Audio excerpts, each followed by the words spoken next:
Val, your favorite English teacher. Remember, welcome to my YouTube channel. Choose any video and play it in the background while cooking, cleaning, driving, doing anything else if you want to have some extra English in your life. Let's go. Today, I want to talk to you about the importance of having English in your everyday life. Why I keep talking about this? Why is it so important to have English surrounding you, and why? Just why? Why can't I just learn grammar and learn some vocabulary by heart? Why isn't it enough?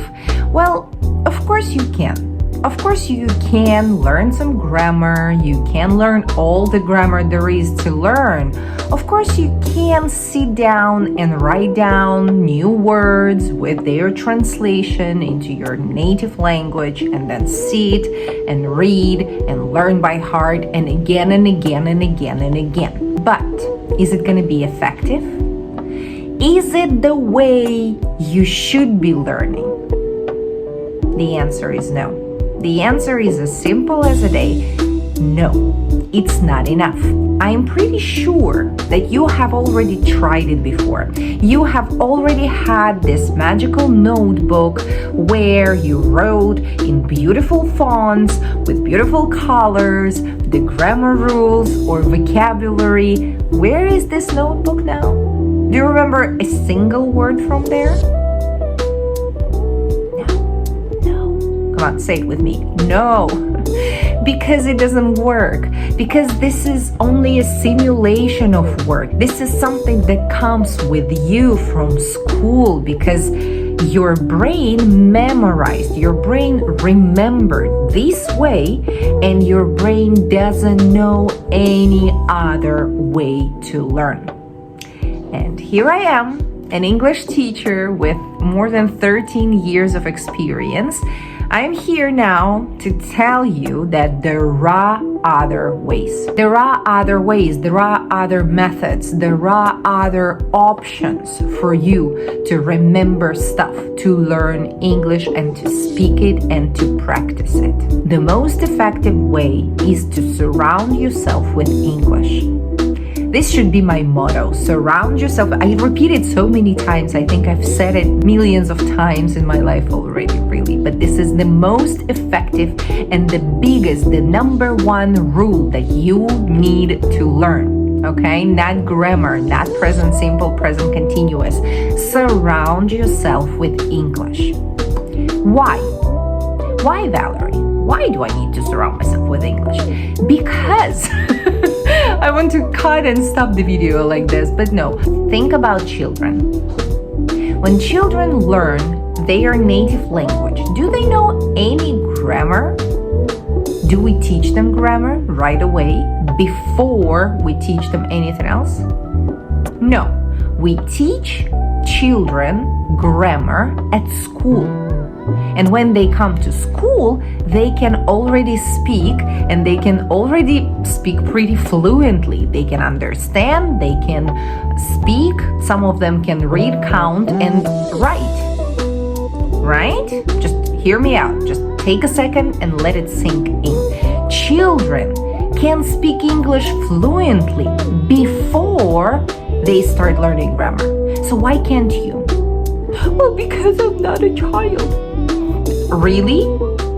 Are you not? Are you not? Why aren't you a child if you come to learning a new language with the same number of, knowledge? 0. You don't know anything. Hello. This was Penny. You come to learn a new language just like a child with 0 knowledge of this language. Why can't you be a child? Why can't you be like a child? Why don't you think that if it worked for you once before, because you know your native language, you're fluent in your native language, why don't you think that this method, this way can work for you again? Well, because I'm not a kid. So what? Actually, because you're not a kid, it can be even better for you because you already have one language in your mind. Children don't have it. You already have a number of skills without even realizing it. You already know how to learn the language because you already did it before. Again, let it sink in. You know one language already. You are a native speaker of some language. Katie's coming again. You are already a native speaker. Why don't you transfer this knowledge? Why don't you transfer these skills that you already have?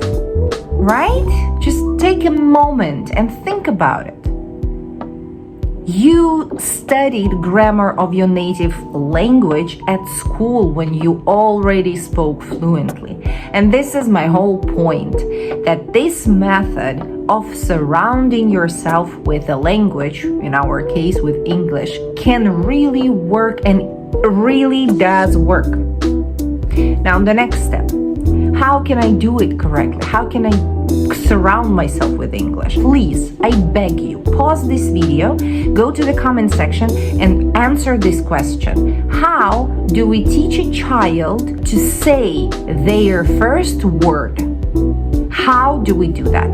Please, I beg you, stop and go. Are you back? Did you do it? I hope so, because I want people to see. I want you to take a look at all the comments. I hope there will be some. I hope you will really do it, because this answer is the key to breaking this pattern that you have in your mind, that you have to start with grammar, that you cannot start speaking if you don't know grammar.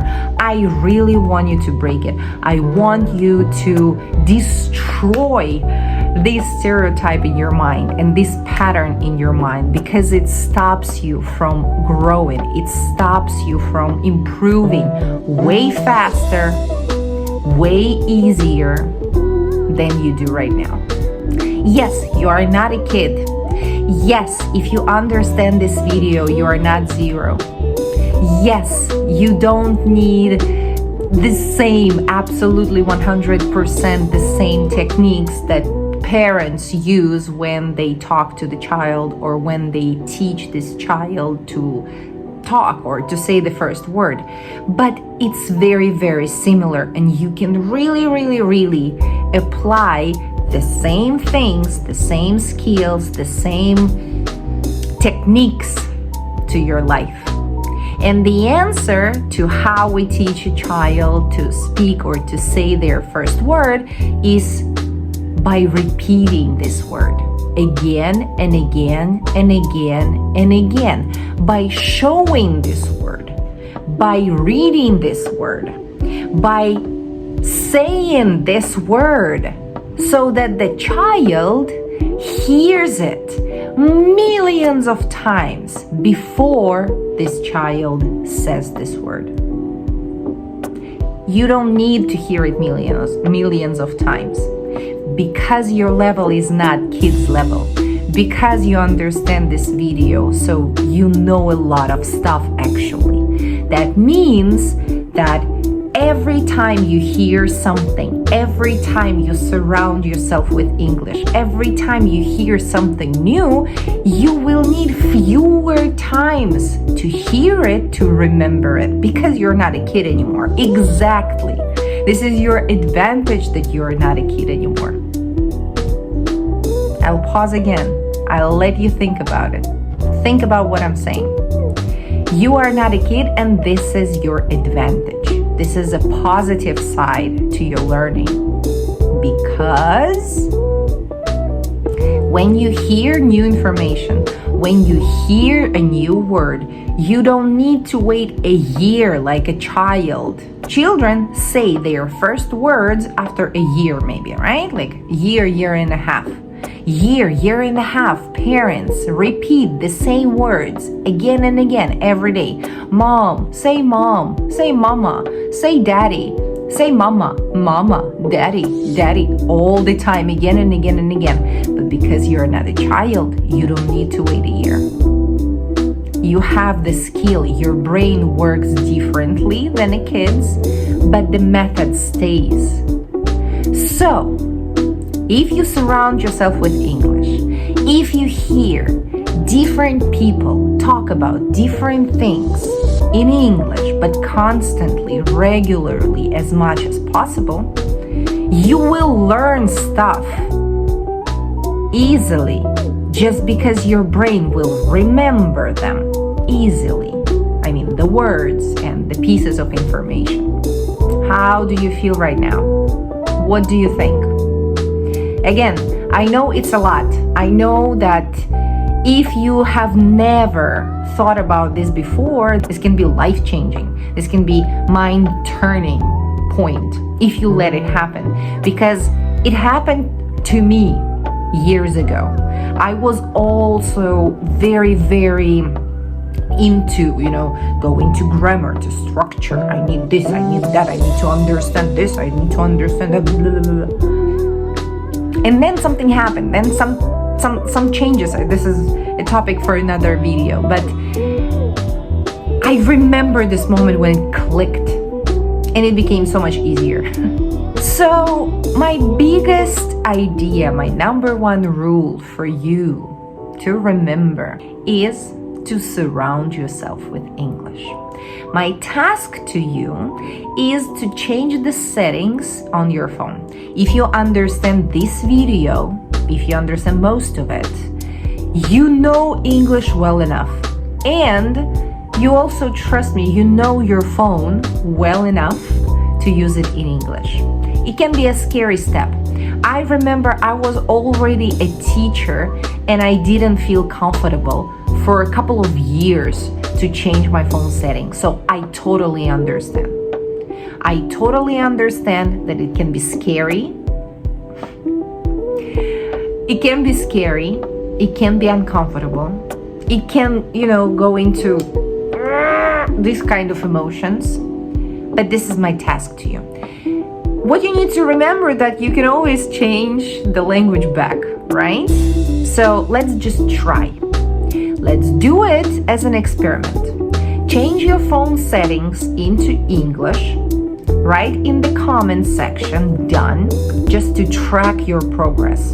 If you feel so uncomfortable that you want to change it back, I want you to come back to this video and check when you did it. So to see how long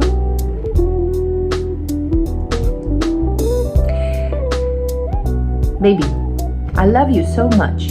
Thank you. Just to track how long you managed to stay in this. Because it's totally okay if you want to go back to your language. Maybe after some time you can try again and again track this time. Another point of this video, another thing that I want to explain to you is that it doesn't have to happen right away. Nobody told you before, huh?